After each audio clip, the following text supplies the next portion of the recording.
All right, I'm too excited to finish. I had to record this immediately after yesterday's because I want to hear how this story ends. We are in our final chapter of Matilda. It's a long one, so get yourself nice and settled in. It's called A New Home, page 227. Later that day, the news began to spread that the headmistress had recovered from her fainting fit and had then marched out of the school building tight-lipped and white in the face. The next morning, she did not turn up at school. At lunchtime, Mr. Trilby, the deputy head, telephoned her house to inquire if she was feeling unwell. There was no answer to the phone. When school was over, Mr. Trilby decided to investigate further, so he walked to the house where Miss Trunchbull lived on the edge of the village, the lovely, small, red brick Georgian building known as the Red House, tucked away in the woods behind the hills. He rang the bell. No answer. He knocked loudly. No answer. He called out, "Is anybody at home?" No answer. He tried the door and to his surprise found it unlocked. He went in. The house was silent and there was no one in it. And yet all the furniture was still in place. Mr. Trilby went upstairs to the main bedroom. Here also everything seemed to be normal until he started opening drawers and looking into cupboards. There were no clothes or underclothes or shoes anywhere. They had all gone. "She's done a bunk," Mr. Trilby said to himself, and he went away to inform the school governors that the headmistress had apparently vanished. On the second morning, Miss Honey received by registered post a letter from a firm of local solicitors informing her that the last will and statement of her late father, Dr. Honey, had suddenly and mysteriously turned up. Interesting. The document revealed that ever since her father's death, Miss Honey had in fact been the rightful owner of a property on the edge of the village known as the Red House, which until recently had been occupied by a Miss Agatha Trunchbull. The will also showed that her father's lifetime savings, which fortunately were still safely in the bank, had also been left to her. The solicitor's letter added that if Miss Honey would kindly call in to the office as soon as possible, then the property and the money could be transferred into her name very quickly. Miss Honey did just that, and within a couple of weeks she had moved into the Red House, the very place in which she had been brought up, and where luckily all the family furniture and pictures were still around. From then on, Matilda was a welcome visitor to the Red House every single evening after school, and a very close friendship began to develop between the teacher and the small child. Back at school, great changes were also taking place. As soon as it became clear that Miss Trunchbull had completely disappeared from the scene, the excellent Mr. Trilby was appointed head teacher in her place. And very soon after that, Matilda was moved up into the top form, where Miss Plilsall quickly discovered that this amazing child was every bit as bright as Mrs. Honey had said. One evening, a few weeks later, Matilda was having tea with Miss Honey in the kitchen of the Red House after school, as they always did, when Matilda said suddenly, "Something strange has happened to me, Miss Honey." "Tell me about it," Miss Honey said. "This morning," Matilda said, "just for fun, I tried to push something over with my eyes and I couldn't do it. Nothing moved. I didn't even feel the hotness building up behind my eyeballs. The power had gone. I think I've lost it completely." Miss Honey carefully buttered a slice of brown bread and put a little extra strawberry jam on it. "Oh, she has strawberry jam now." "I've been expecting something like that to happen," she said. "You have? Why?" Matilda asked. "Well," Miss Honey said, "it's only a guess, but here's what I think. While you were in my class, you had nothing to do, nothing to make you struggle. Your fairly enormous brain was going crazy with frustration. It was bubbling and boiling away like crazy inside your head. There was tremendous energy bottled up in there with nowhere to go. And somehow or other, you were able to shoot that energy out through your eyes and make objects move. But now things are different. You are in the top form competing against children more than twice your age, and all that mental energy is being used up in class. Your brain is for the first time having to struggle and strive and keep really busy, which is great. That's only a theory, mind you, and it may be a silly one, but I don't think it's far off the mark. I'm glad it's happened, Matilda said. I wouldn't want to go through life as a miracle worker. You've done enough, Miss Honey said. I can still hardly believe you made all this happen for me. Matilda, who was perched on a tall stool at the kitchen table, ate her bread and jam slowly. She did so love these afternoons with Miss Honey. She felt completely comfortable in her presence, and the two of them talked to each other more or less as equals. Did you know, Matilda said suddenly, that the heart of a mouse beats at the rate of 650 times a second? I did not, Miss Honey said, smiling. How absolutely fascinating. Where did you read that? In a book from the library, Matilda said. And that means it goes so fast you can't even hear the separate beats. It must sound just like a buzz. It must, Miss Honey said.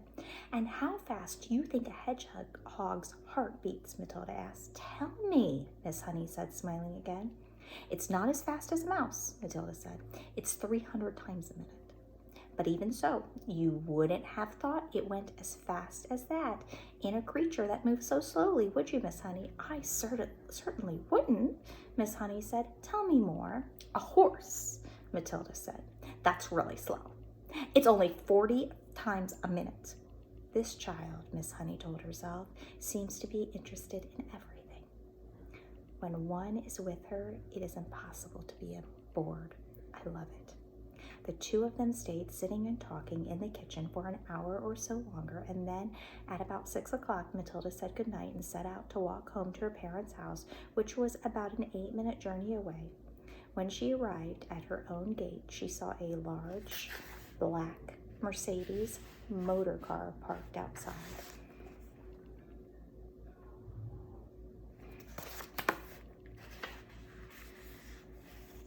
She didn't take too much notice to that. There were often strange cars parked outside her father's place, but when she entered the house, she was confronted by a scene of utter chaos. Her mother and father were both in the hall, frantically stuffing clothes and various objects in suitcases. Make a prediction. What on earth's going on? She cried. What's happening, Daddy? We're off, Mr. Wormwood said, not looking up. We're leaving for the airport in half an hour, so you'd better get packed. Your brother's upstairs, all ready to go. Get a move on, girl. Get going. Off, Matilda cried. Off? Where to?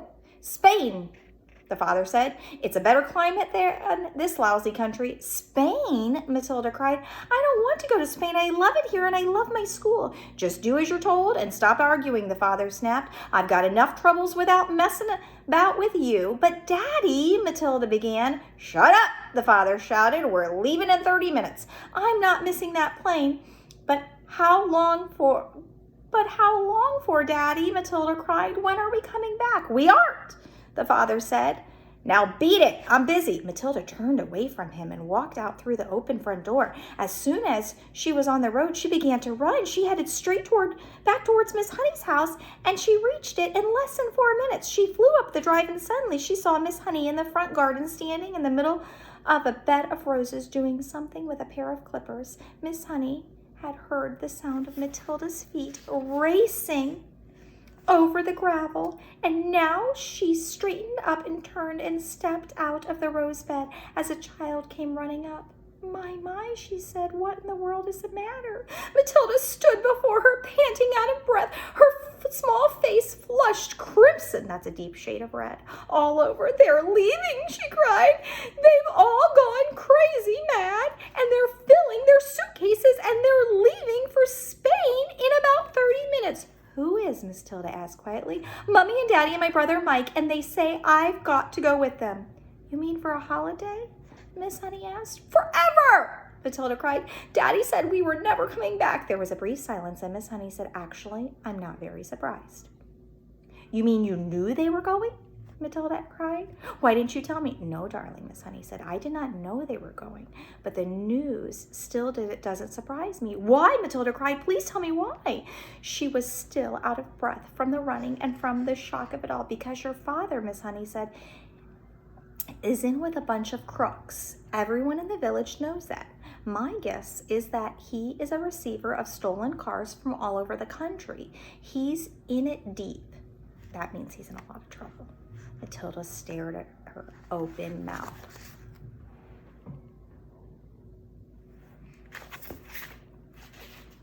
Miss Honey went on. People brought stolen cars to your father's workshop where he changed the number plates and resprayed the bodies a different color and all the rest of it. And now somebody's probably tipped him off to the police, and the police are onto him, and he's doing what they all do, running off to Spain where they can't get him. He'll have been sending his money out there for years, all ready and waiting for him to arrive. They were standing on the lawn in front of the lovely brick house with its weathered old red tiles and its tall chimneys, and Miss Honey still had the pair of garden clippers in one hand. It was a warm golden evening, and a blackbird was singing somewhere nearby. I don't want to go with them, Matilda shouted suddenly. I won't go with them. I'm afraid you must, Miss Honey said. I want to live with you, Matilda cried out. Please let me live with you.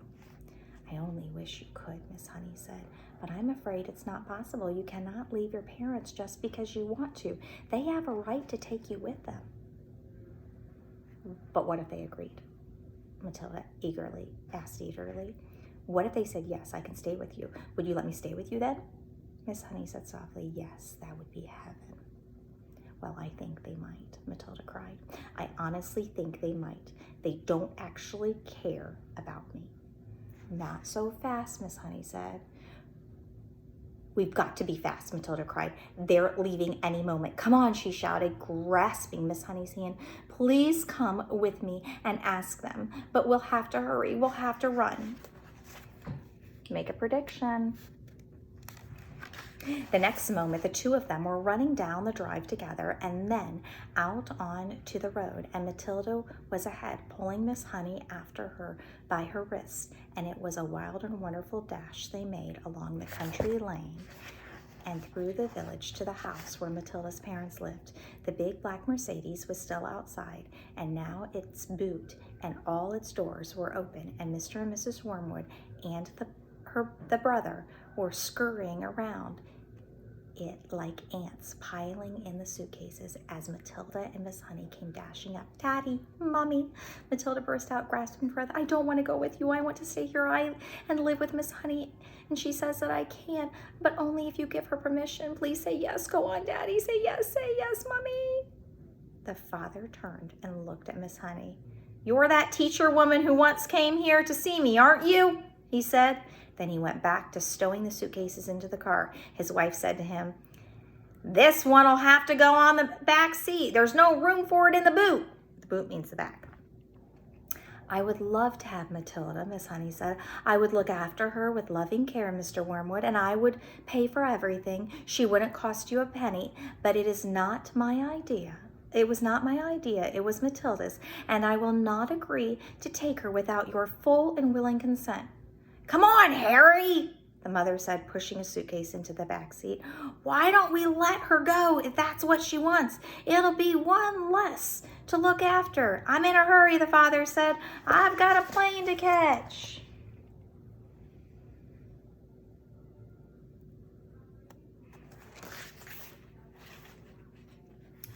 If she wants to stay, let her stay. It's fine with me. Matilda leapt into Miss Honey's arms and hugged her, and Miss Honey hugged her back. And then the mother and the father and the brother were inside the car, and the car was pulling away with the tires screaming. Metaphor. The brother gave a wave through the rear window, but the other two didn't even look back.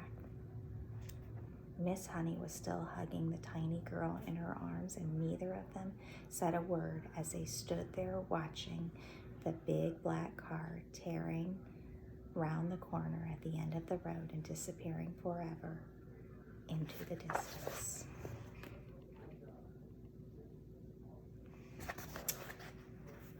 And Matilda and Miss Honey lived happily ever after. Thanks for sharing this with us, Tessa. This was a great book suggestion. I've never read this before. I hope you enjoy this story as much as I did. Now, I want you to try to get on to Netflix, or if you have Apple TV or whatever you might have, and see if you can find this movie and watch it. And let's talk about some similarities and differences between the book and the movie. I am not going to have a read aloud tomorrow so that you have extra time to watch the movie. If you please. It's optional. You don't have to do it. Have a wonderful day.